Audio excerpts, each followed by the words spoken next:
This is Kelly. This is the Greek Shipping Podcast. And today I have a very special, distinguished speaker with me, Mr. John Dragnis, CEO of Goldenport Group. Hi, John. Hello, Kelly. Hi. It's great to be here today. Thank you for accepting my invitation. Of course. In the first place. Let's start with the first question. What drew you to shipping? What drew me to shipping? Yes. Tell me about your path. Yeah. It's, besides the fact that, my father started he was a captain, was an actual captain at sea, which is a similar story of certainly successful entrepreneurs of his generation. But what drew me to that is that, I was hearing all these stories and all this from these faraway places, and always how different actually it was back then and how his work has changed today compared to today's captains. But still, I was curious to learn about the ships, to learn about this experience. So it was part of my childhood, to experience certain aspects of his career. Later on, going away to school, and actually university in the UK, it was in the late 90s. And back then, it was like today, everybody wants to be a coder or maybe go into crypto. Back then it was being an investment banker, and was going to, I liked a lot about banking, exotic derivatives, things like that, which actually was the focus of my studies. What did you study? At the time? I did management at City University, business management at City University, and then I joined Mr. Gramenos' course in CAS, but with a focus in derivatives of finance. That focus. He had some excellent, I remember, professors, and I followed that way. I went into it a lot and I loved it. So that's what I wanted to do when I was finishing, actually not looking forward to come back and join the company. I wanted to stay there a bit, which I did just for a year. And then, as, most guys from our country, I had to come back and join the Navy. Yes. Back then it was about 2 years, so it was pretty long compared to today. That's in the early noughts, early 2000. And then I joined one of our companies, which was in yacht management, so it was called Golden Yachts at the time, which was that for about a year. But then I knew my true calling was in proper blue seas, blue waters shipping, commercial shipping. So a year after that, I just stuck it full on. What is the reason behind that? The reason is that, experiencing, for example, comparing the yacht business to shipping, to industrial shipping, is obviously the one it's part of the luxury tourism industry. It's not about the ship itself. It's not about trading. It's about providing service and a high-end service. The other is providing a transportation service. Is a B2B business. It's not a consumer-oriented business. So they're very, very different. But my experience in shipping did help a lot with the yachts, did help a lot understanding the ship, understanding the yacht, understanding the captains, the operators, the people on the ship. That helped me a lot into becoming a more effective manager. I was back then. I did commercial, I did procurement, I did a lot of things at the time. I will come back to that, but before, please tell me, is there any truth about shipping that people don't tell you at business schools? That is not taught, sorry? Yes, that people don't tell you at business school. What part of shipping is not taught at business school? You can say that, I guess, for a number of businesses, but shipping surprisingly, even today, in the age of AI, it's still very much a people business, I think. So, besides understanding, obviously, the background, depending, some people are very strong in tech, some people are very strong in ops or in commercial or in financial. So, notwithstanding where lies your core competencies, still you need to develop relationships, still you need to respect your name, build a name in the industry, and that name will follow you. Reputation, right? It's a surprisingly close-knit industry, and you will find the people that if you did supported someone or if you wronged someone, you will find that person again soon sooner than you think in your career. And that needs to be remembered. So when you close a door, that you should do it understanding that, it will come and haunt you eventually. It will have some consequences. Yeah, it will have consequences. You may choose it, you may have to do it, but I'm just saying that it's a closed business and it's a people business, and that matters a lot, relationships. Okay. Tell me a bit about your company. You run a diversified kind of company, I think. Yeah, thank you for the question. Our shipping group is Goldenport Ship Management and Ocean Gold Tankers. Goldenport is running a fleet of dry bulk carriers from large handies up to Cape size, and containers, relatively small, 1800s up to 2,500 TEU. Feeder vessels. They call the feeder, let's say the feeder sector. And Ocean Gold Tankers is mainly product tankers and has a series of from 50,000 deadweight IMO 2 and IMO 2-3 tanker vessels, and up to Aframax LR2s, so that's 115,000 deadweight tankers. And we started going into the LPG sector before the war. I'm talking about the Russian-Ukraine war. And purchased one vessel, started with a young vessel, actually an 84,000 cubic BLGC. But we didn't proceed because the market changed and prices went crazy high. So we're going to follow up on that investment when things stabilize. So it's basically tankers and gas. And finally, Ocean Gold is also opened up into the offshore sector, but focusing on oil and gas. That's a fascinating sector. Yeah, it's offshore in the Middle East, not in the North Sea. So it's not focusing on offshore supply, wind farm installation. It's oil and gas support for oil and gas, the oil and gas industry. Okay, and except for that, you run another business that has to deals with yachts, right? Building of mega yachts, correct? Yeah. How comes? The golden yachts, let's say, companies it's a quite integrated group in terms that there is a function of the group that actually builds the yachts, and we have our own building brand, the only Greek brand in Sibas. Sibas is the super yacht building association of the world. We're the only Greek brand there. Obviously dominated by large Northern European brands like Benetti is Italian, Lucian, Fedship, etc. So we are a Greek name into that. And so we build them and we have our own brand. Then we have a management company where we do the technical and operational management. Then we have a company that's a B2C, which is through Fraser Yachts. And Fraser is actually the chartering and sales function of the group. And then we run the shipyard business, with 3 facilities, which is new buildings, repair for, let's say, the yearly repair, and then also high-end repair, which is a more extensive repair projects. Like if, let's say, a bit older yacht, you want to do a refurbishment, you want to change the interior, like bigger projects for repair. And that's all in Piraeus, in Peramen. Okay. Yeah. Are you in charge of all these? No, it's basically in the business is me and my brother Vasilis. I own more. I'm in the shipping, so I run the shipping and the commercial side of the yacht business, and that's Vasilis. He works more at Piraeus, running the shipyards and the construction part. Okay, but still, how do you shift focus between moving oil and building mega yachts? Yeah, well, any successful business needs successful collaborators. I have good colleagues who support me, who help me in the activities, and it's important that you have a setup in the organization that can help you manage these things effectively. And because I like also I'm quite detail oriented, and I like to drill into the detail, and so my colleagues know this and they help me do that. Are you a hands-on type of CEO? I like to think so.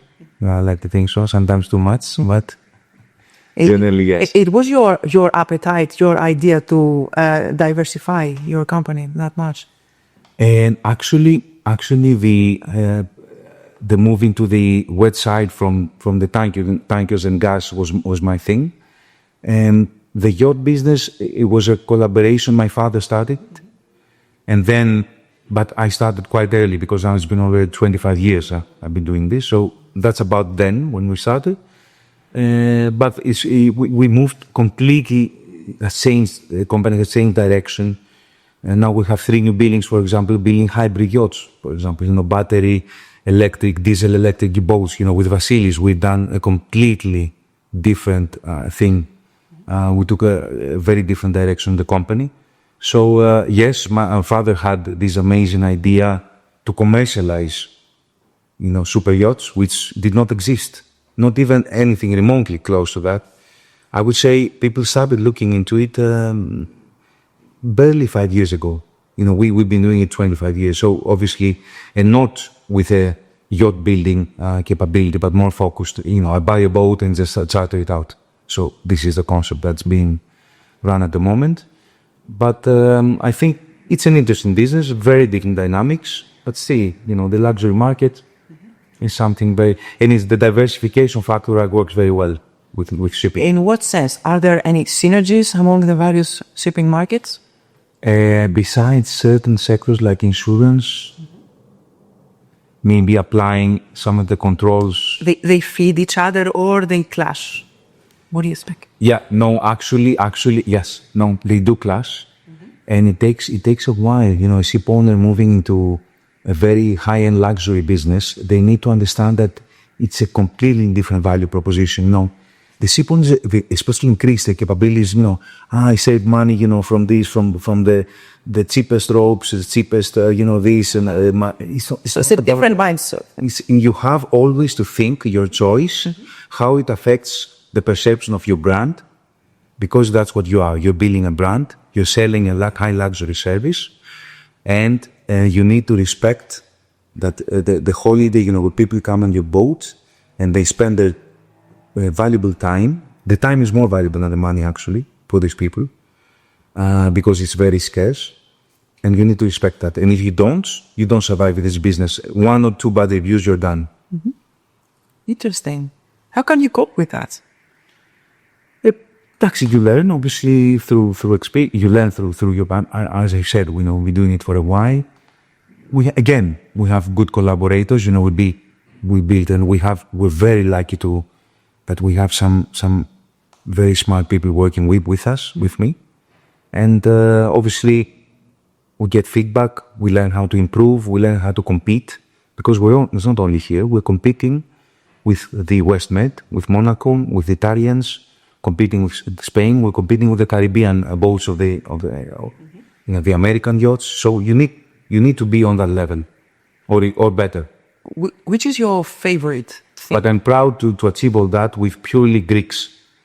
So our crew is 95% Greek, and we're able to compete with. I'm proud of you as well. The Australians and all these Aussies and the Kiwis. They're very famous crews for super yachts. It's people from Australia, from South Africa, and from New Zealand. This kind of French, some British. So you have to compete with these guys, and it's not easy. But I say the Greeks, they have their own strengths.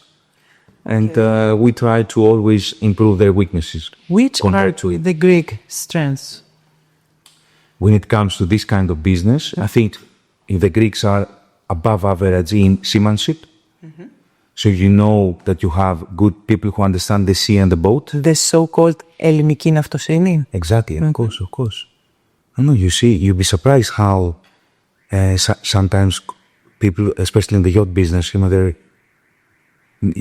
you entrust them with a very expensive piece of equipment, and more importantly, the lives and safety of your guests or your family, and the safety awareness and seamanship is at a very low level. But in our company, and I would say a bit more prevalent in Greece, is there's non-negotiable. It has to be at par. And then, obviously, the Greeks with their hospitality, the Greek hospitality. I know it sounds like a bit corny, but it's true. It's true. And they managed to find this golden middle of being approachable, but not too much. Because, you live with these people on the boats may be big. I mean, we are mostly, but it doesn't matter the size. Sorry, but I'm just trying to say you live with the families. You need to support the well-being and for those people to enjoy their time on board. But at the same time, you need to keep your distance. You need to manage that. Yes, I understand. And you need to understand those lines where they are according to the personality with its guest, the nationality, the different approach, and you need to understand all that. And it takes time and to learn all that. Do you train them? We do. We have our own internal procedures for training the people. We have our own. They come. 90% of our crew have started from nothing, from zero experience. From school and grew up in our company. But also we do some training sessions with collaboration with some third-party schools, let's say providers here in Greece. For example, BCA is one of them.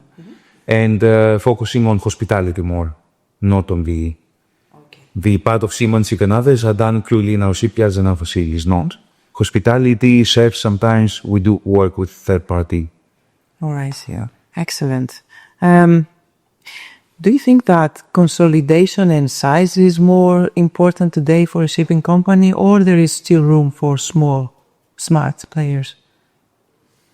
Yeah, I tell you, this, I think about that, and I think about it a lot. And we have plenty of family businesses here in Greece, for instance. Yeah. It does things a lot, before COVID and after. If you see especially talking about Greece, but not only Greece, even I think more in the pan-European, in Asia, there is consolidation. There are some very large companies, which they may be private, they may be, semi-governmental in China or whatever, very large companies. In Europe, I would say generally you see that companies have grown a lot. They're much bigger than what they were. And either through public markets, either through private needs. And in Greece, I think we follow this trend. And to be honest, with all this regulation, all the new things coming, you need a certain minimum size. Now, it's not for me to say what is a minimum size. But again, Kelly, I think, if you mess up your decisions in investing, and if you don't build a decent name in operating and respecting your charters, your customers, it doesn't matter, if you're big or small, that's, you have to get that right. It doesn't matter if you're big or small. You have to perform, you mean? You have to perform. There's no stay, there's a small margin of error. It's a very competitive business, as you know very well. A lot of expenses. Big numbers, there's a lot, and it's a very competitive market. And when the market is bad, no one cares. You either survive or you go. That's it. Okay. The market today is almost dominated by data and AI, etc., etc. What percentage of your decisions, your decision making is based on gut feeling? Yeah. I think, no, I try to do my research. I try to be data driven. I try to understand, but still,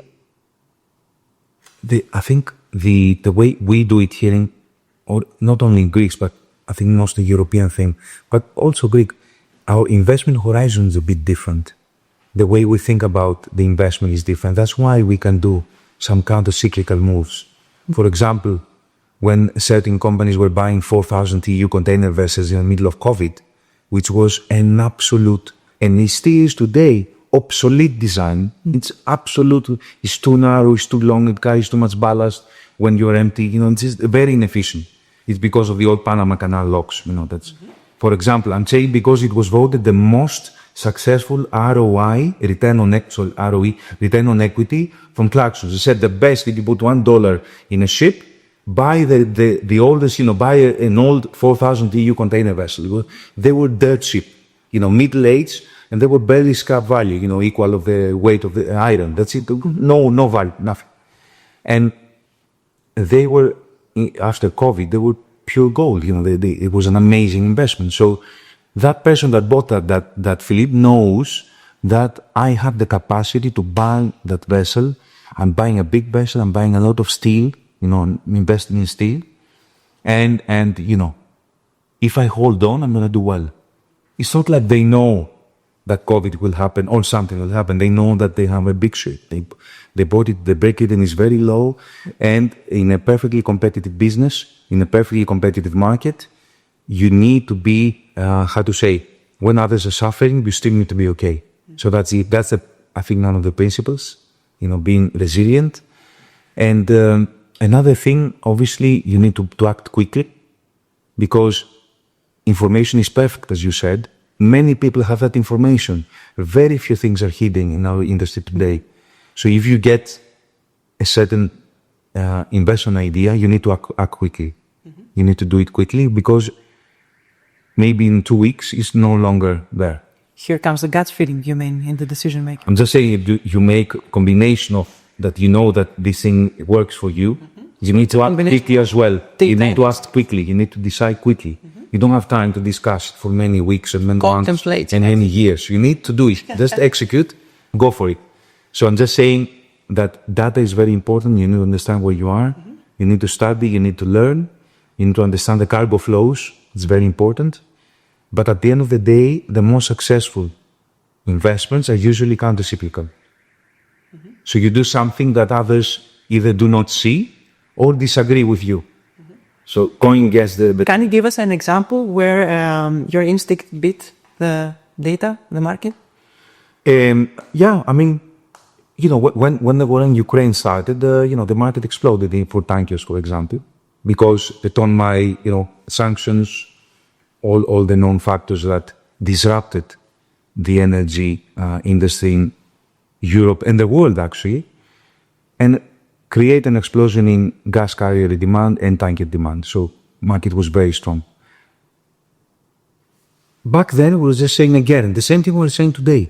What fuel are we going to use? What's going to happen? This is like early 20s. Mm-hmm.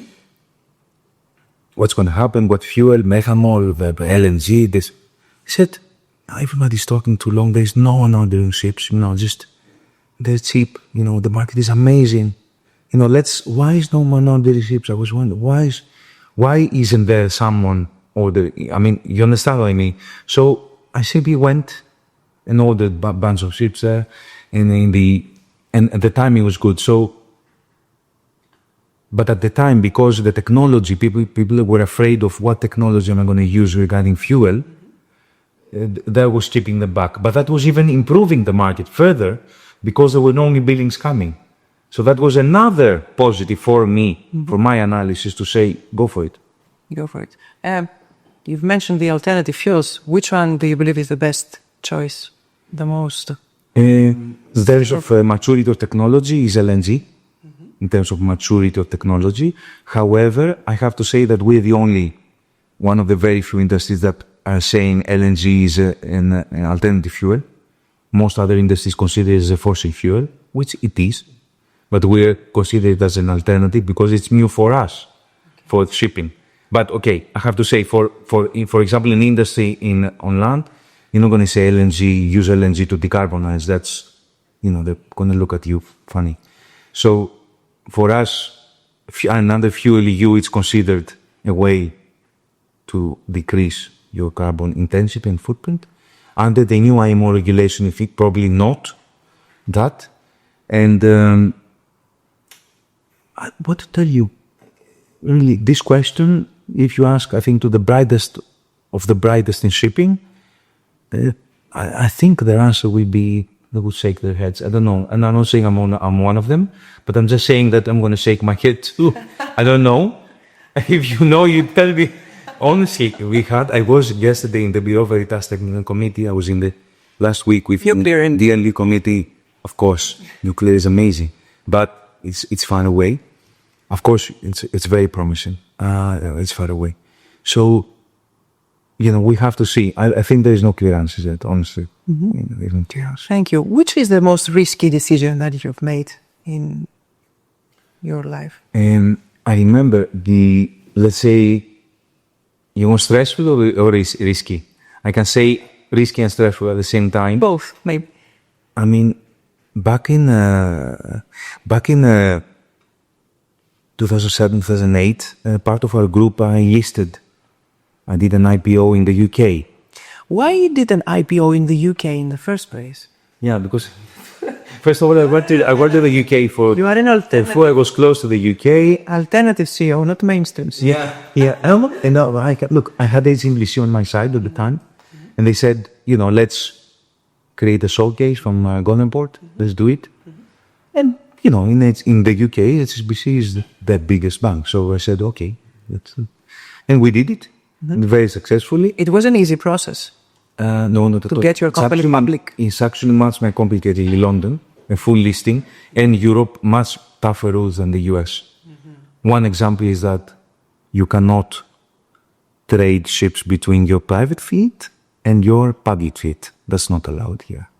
So I'm saying it because we see it a lot in the US, and it's not allowed in European stock market. So you need to have a third party shareholder voting and the other guys to vote if they're happy with that, because you have a conflict of interest there. Anyway, so that's for one example of that. But in the end, anyway, the sector didn't mature enough in the UK. So the main sector went to the US, as we know today. But I was very happy with the metrics that we listed. The multiples at the time were amazing, the time of the market. It was and a very successful idea. So it paid off. HSBC.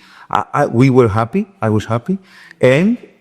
But in 2016, the stressful and risky time you asked me about, 2016, so the market is horrible, especially dry and container. We've never seen this market in like 30, 40 years, such a bad market. And not only a bad market on the spot, also the prospects were negative. There was blood on the streets, as they say. And at that time, obviously, the trading of the shares were dismal, very bad, and value of the company was almost nothing. Not only my company, many companies. And I felt, let's go back. Let's privatize. Let's delist the company. Delist the company. So I did. Did you make this decision? Yeah, that was my thing. I did. It was challenging at the time, and also at the same time to grow the company, to expand at the time, because I thought the assets were very cheap. But okay, it was a difficult decision. When the market is at its worst, to double down. Okay, it's not easy. You're losing money anyway because you're already in, and then you double down. Anyway, it worked. It worked like a charm, I would say. And already in the late 2016, 17, you could see that market was turning. And since 17, the market has been quite good. So we've had a very, very nice period of across the sectors for different reasons: dry, tanker, container, gas. They've all done. Others better, others less amazingly, but they've all done very well. Overall, yes. Shipping. That's the essence of diversification, right? Shipping has done very well in the last 5 years. Not only, I'm saying overall. So, But, okay, still today, I think you need to be careful in your investments. It is a challenge. Any lessons that this whole process taught you? Yeah, I know it sounds like a Chinese proverb, but sometimes in the biggest cases of despair and bad markets and stress and I remember we had there's opportunity. 8 or 9 ships we had laid up. No, zero cargo, nothing, just drop anchor for nothing. For how many months? For some bulkers, even up to 6 months laid up. Okay, and that's the worst thing. To reactivate is expensive. The ship gets, it's like the worst thing you can do. And investing during that period was difficult. Was a good, difficult, but I think it was a good move. looking back. So how do you respond to crisis? And I prepare. I always like to be prepared for the worst case scenario, what that is. I like to, in my mind, I never share this with my colleagues, but I like to be prepared. How can someone be prepared for the worst? What do you mean? No, just understand what's a bad situation may mean for you and your business and your colleagues, and try to mitigate and minimize the pain, potential pain. But I never said that. So obviously, I think the best way to manage a stressful situation is by actually sitting down and actually working on it. Naturally, when I think that our character, when we start working on something and acting, we already feel better, because it feels that it's not a matter of control per se. It is maybe part matter of control, but it's also a matter that I'm going to do my best. I'm going to fight it. I'm going to put together. Let's huddle up and let's do it. And I think you find that people respond to that, and they try to do their best. I'm not saying we haven't had bad cases, we haven't had difficult situations. Of course we have, but the important thing is that you sit down, you work through the problem. That's the only way I know. Just sit down and work through the problem. And of course, I work with my colleagues. Again, I've said it before, and it's important. I listened to them. I tried each one to have their own, very valuable, because I don't assume I know everything. I don't. It's a fact. I do not. And I like the fact that many of my colleagues and friends, they know on certain areas things better than me. They're experts. That's why they need to be experts, yes. And you want that.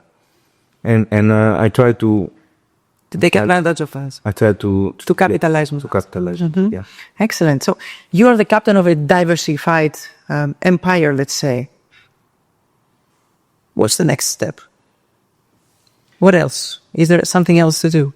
Yeah, I mean, it's been challenging investing in our industry in the last, quarters, because it's, it's natural after a strong market, for things to be more challenging. There is a lot of liquidity in the system, very strong liquidity. A classic example, I remember I was in Posidonia, was in last year, right? I was in a Capital Link conference in dry bulk fund, and I was with three or four. The other guys had the ladies and had the listed company. I think it was mostly listed companies. Huh? I was a private, and I said, guys, I think dry is going to do that well. It's like, and they're, oh no, it's amazing, top, amazing. And dry has not been doing well. It's not the valuation of the ships compared to the earnings. It's out of skew. And the reason is that because there is good liquidity, a strong demand. But am I selling any vessels? No, I'm not. Why? Because the order book is big in the short term, but generally decent. Old fleet, new regulation coming, I can't say anything. So I believe in that investment. I don't want to scale down. But would I pay for these numbers again it's not easy to grow at the moment. So it depends. It's a challenge to find pockets of investment today. As I said, the last one I did was the offshore oil and gas industry. And we're also finding some, obviously, outside the operating businesses, investments left and right. You have some good opportunities, and we have done a few. But in our business, I have to be honest, I've been a bit defensive lately. Are you active in things like derivatives, FFAs, hedging, etc.? Yeah, I mean, I don't use it as a speculative tool. FFAs, I use it as a hedging tool, and you can combine it well if you have a vessel on index and lock in, go short certain quarters and lock in certain numbers. Or otherwise, it's an alternative. If you want to go long and you believe that the cake is oversold, just buy a few quarters try to go for the liquid quarters always, the liquid months, not very far away. We do some bunker hedging. We do fuel EU EU ETS hedging, and we have our own in-house department to manage and buy and trade ETS. And now we're starting the fuel EU, obviously, to manage that as well in-house. And but mostly those departments are for hedging, not just to support the fleet. Yeah, not as a profit center. On a different angle now, how do you spot talent in shipping? What makes someone stand out to you? Yeah, I mean it's excellent question. The matter of talent, the matter of human capital is our business, our assets operate thousands of miles away. We need very smart people and very capable people to manage those assets effectively from afar. Plus, you have the people that are traveling all the time and are trying to visit the ship. So you need smart people who can operate across the globe. We are predominantly Greek. The executives in the company are Greeks, in the shipping company, and I love that. Generally, in Greece, the companies are not very diverse in terms of nationalities. I'm sure you know that. Why is that? This is in contrary. I mean, in other countries, you will not see that. Maybe you have, but no, even in Denmark, I think they're quite diversified. In Greece, I think we have the more let's say, we're more we like our own. No. Are we introvert? Not either, but I think it fits well the way that the captains, this company, for example, 80% of the people are captains, engineers, electricians. They're all people from the sea. We are mostly a technical company. We are obviously investments, operation, chartering, of course, but most of the people are technical people. So it's a matter of culture. So yes, and the culture there of the Greek seaman, the Greek engineer, it's something that the way they work together works very, very well. Their communication codes. Communication works very well. Plus, they work very well with Eastern European, crew generally, and with Filipino as well. I mean, it's a classic to have. Used to have in the ships, Greeks and Filipino. They work very well together. Why? It's a good combination, and you see there is mutual respect. There is, and it's just there is a long history. I mean, obviously, for different reasons, Greeks with Eastern Europeans, we have the same background, the same religion. We have the same certain. I'm not saying it matters in the work, but I'm just saying that it sometimes can help people understand each other.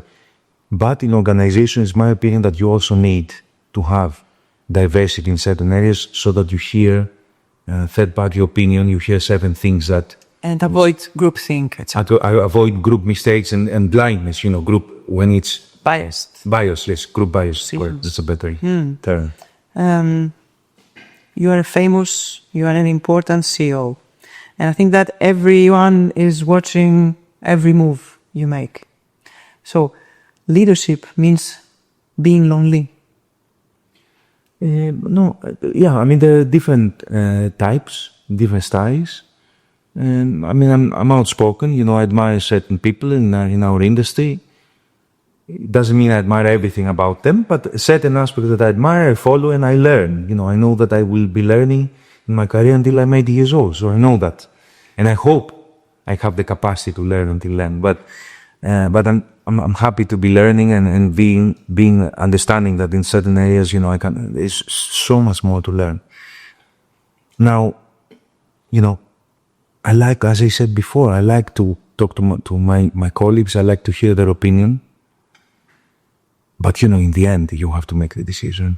And if it's too much discussion, it takes too long, then you may miss out. And you may miss out big time. Mm-hmm. I mean, you need to hear your people, you need to hear their expertise, but the decision, you need to make it, and you need to stick by it, and to suffer, or hopefully enjoy the consequences. Sometimes you suffer. Do you change your mind? Though, yeah, things go wrong. Changing your mind and learning from your mistakes is part of being human. Because you said, I need to stick with my decision. Of course. in shipping, we take decisions which are more medium to long term. We can't order a new building and after 1 month regret it, because then it means a new building is something you order today for delivery in 2 years, or sometimes You do not honor your and it's a 20-year-old asset. So if you change your mind in a month, means that, So I'm just saying that obviously decisions like that, you need to stick by them and support those decisions. But again, there is no one, I think no one is infallible. And when you make a mistake, I recognize my mistake and I try to learn from that. Are you a structure type or an organized chaos type of CEO? Yeah, good question. Yeah, that's very interesting. I mean, I like structure. But I will use that structure to energize and implement the decision. Structure helps me implement things a bit quicker, because speed is important to me. Speed and actually efficiency of what we're saying at that time. I can tell by the way that you talk. Your pace is very quick. Okay. Yeah, sometimes I talk too quickly. So let me know. Okay. So structure will help you implement certain decisions, and you need that in order to make things happen quickly. So you are diligent, right? Yes, I am diligent. I like detail. Results oriented. I like the result. Yeah, I like the detail. I like to look at the detail, and I appreciate people a lot who like that too, and I respect that. You collaborate in a good and easy way with them, right? Yes, of course. Of course. What is your daily routine like? Well, I mean, a pretty full day. I mean, we all have the family, first of all. Obviously, the most important thing, my boys and my wife, Laura. We of course, we always plan our days together, and, we like to plan the weekends, and, we like to have, what is next or what we're doing next. So that's a big part of the day to day. And obviously, I like also my, sports. I like doing sports. I like exercising. I know you enjoy like that. tennis. Sorry? And I know you like tennis. I like tennis. Yeah. I like certain other types of sports. What kind of sports do you like? It depends. I mean, I swim a lot in the summer. As I said, in the winter I play a lot of tennis, but that's also a post-COVID thing. It's not it's relatively recent, but I enjoy it. I like running a bit. I like, sometimes exercise, various types of exercising, some weight training, and then paddle sometimes, but mostly tennis, I have to say. Mostly I'm sticking. I know many people are shifting, but I'm staying with it. Okay. And then, of course, I like, sometimes structure helps me maximize my day, and the work, the work is there, the work doesn't stop. You always need to be on call. That's unfortunately part of our job. And, we have to follow through.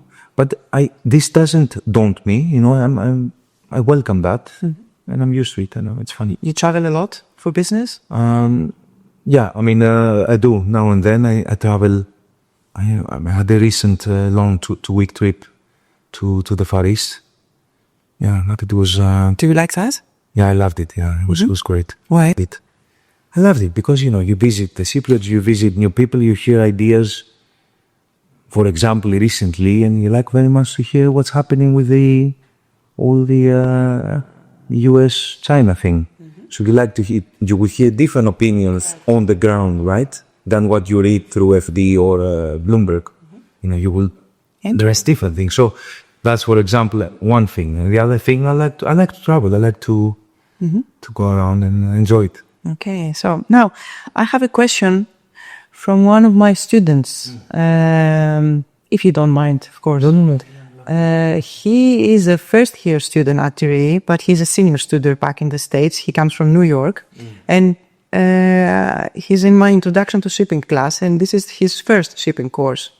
So always before recording a podcast, I ask my students, please, I have this speaker tomorrow, let's say, and I pick the most interesting question that they suggest for my speaker. And I picked this one this time.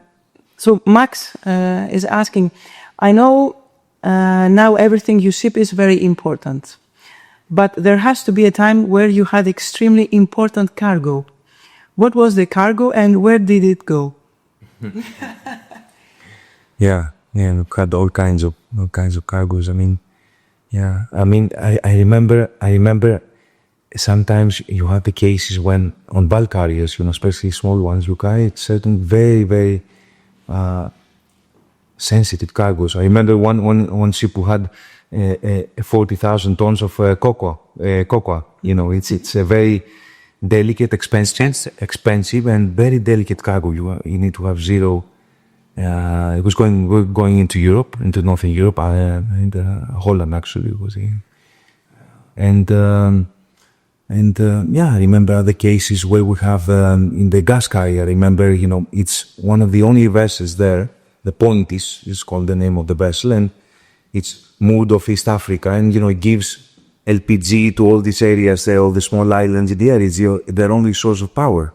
That's it. Sometimes the Point arrives and smaller LPG vessels will come, and that's fuels the generators, that fuels the stoves, they're cooking. Mm-hmm. So it's actually affects daily life of those people, right? Mm-hmm. You see that you are part of this supply chain. Of this supply chain. How do you feel about that? Yeah. Well, you feel responsibility, but most important, you feel responsibility, you feel you have to deliver, but at the end of the day, you have to follow through, you have to protect your people on board. That's very important. We've had many situations where there's been so many situations where crew were under duress or under direct or indirect threat, for example, COVID. It was so hard for them then, they were stuck on ships all across the world. They couldn't go back, couldn't go anywhere. Were stuck on a ship for more than a year, with limited communication and limited access to resources. Houthis, you have ships going through the Suez Canal and they're being fired upon. That's way beyond what normal people signed up was, way beyond. And certain other situations, the Black Sea trading, where with the beginning of the Ukrainian war, they had mines in Kiev. We were looking at, I remember, for mines that were because of the beginning of the war, there were certain incidents that we needed to be on the lookout for. So I think, these people, honestly, the job is changing, but still is a challenge. We have to take care of that. Thank you, John. So my last question for today. So let's suppose that a young student of mine listens to this right now and dreams of running a shipping company in the future. What piece of unfiltered advice would you offer to my students? Yeah, and I know it sounds, you're saying it, and first of all, I think it's totally doable. So you see that there are periods of time where, there is access to capital. Of course, you have to be in the game, and you have to have unique ideas, and you have to present something different. That's not only for shipping, I guess it's for most things, but, for shipping, you have to go there and make the other person understand that you like what you're doing, or you're learning as you go, you're learning as much as you can on what you want to propose and how you want to work with your investors, to do some exciting idea. Sometimes it's a tough sell because sometimes the best ideas are a bit counterintuitive. That means counter-cyclical, and you need to convince your investor of that. That is a big challenge. Mm-hmm.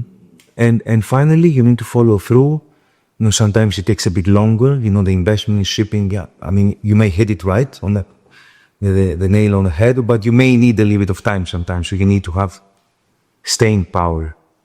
Our industry, is a lot about staying power, is a lot about resilience, and sometimes it booms and you hear the big headlines and this company made this, that company made that, but a multiple of those headlines which are bad, difficult years, another bad year, another bad case, another difficult scenario. So there's a bunch of those, and then you get to the good headlines. So we need dedication. We need drive. For sure. Resilience.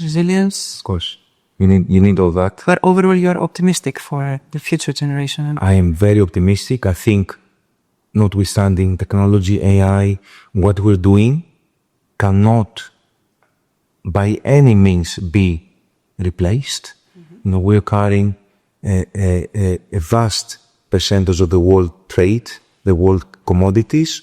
In terms of volume, it's 85%, maybe sometimes certain commodities up to 90% of the volumes are carried through ships, because it's by far the most efficient ships.